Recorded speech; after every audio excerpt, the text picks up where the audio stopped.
Hi guys, this is Dr. Samal Yazad. What we're going to do today is cover some of the peripheral nerves that produce innervation to upper and lower extremity.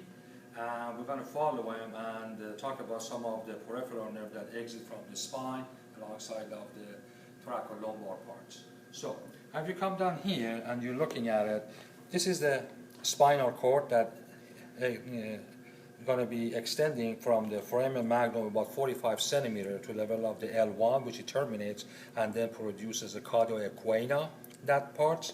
Now, in the upper part here, that was a little bit of the enlargement known as a cervical enlargement that produced the brachial plexus. And the brachial plexus is the one that releases several nerves into your upper extremity and is the one that allow you to have innervation to the musculature up there.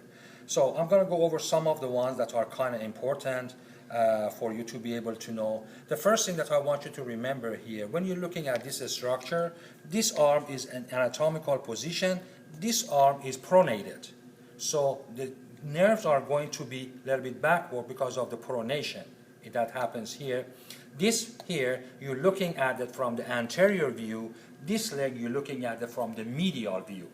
So as you're oriented, think about it that way because some students may get a little bit confused when you're looking at this structure. So, standing the one in a correct anatomical position here, you can see the brachial plexus that they come right down here from the anterior, middle, and posterior one.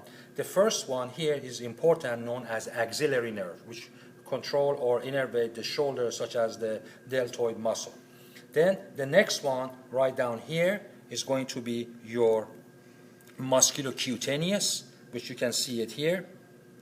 Then right down the center here is going to be the median nerve that comes all the way down, and from there is going to go to the digits. It's going to cover the thumb, part of the thumb, index finger, and also the middle finger, and only the lateral parts of the ring finger, because the medial part of the ring finger and small finger is covered by the ulnar nerve. This nerve here is known as the radial nerve that is sitting right on that part. But if you look here, this becomes the ulnar and this becomes the radial nerve because of the arm pronation. Now looking at the posterior aspect of the arm.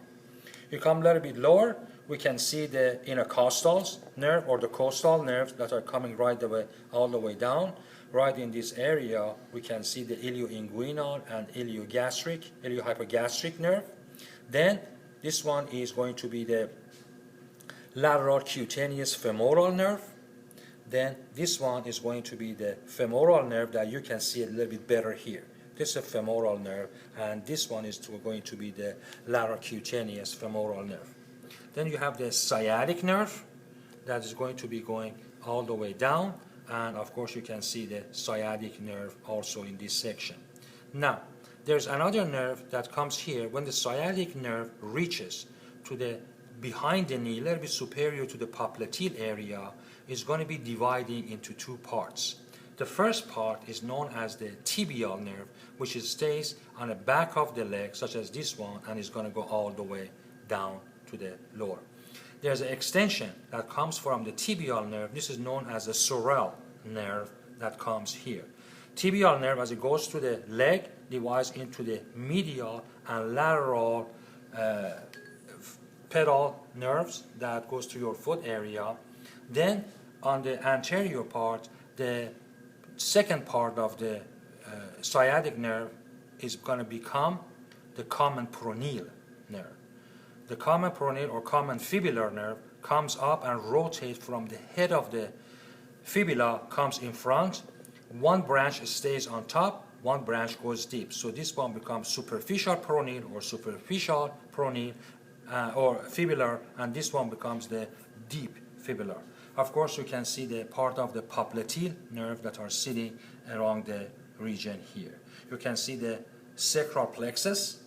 And of course, if you put the whole section here, this becomes a lumbosacral plexus here. This is a cervical plex, which is a C1 through C4, and this is a brachial plex, which is a C4 to T1 parts. I hope that you find this thing to be helpful, and thanks for watching.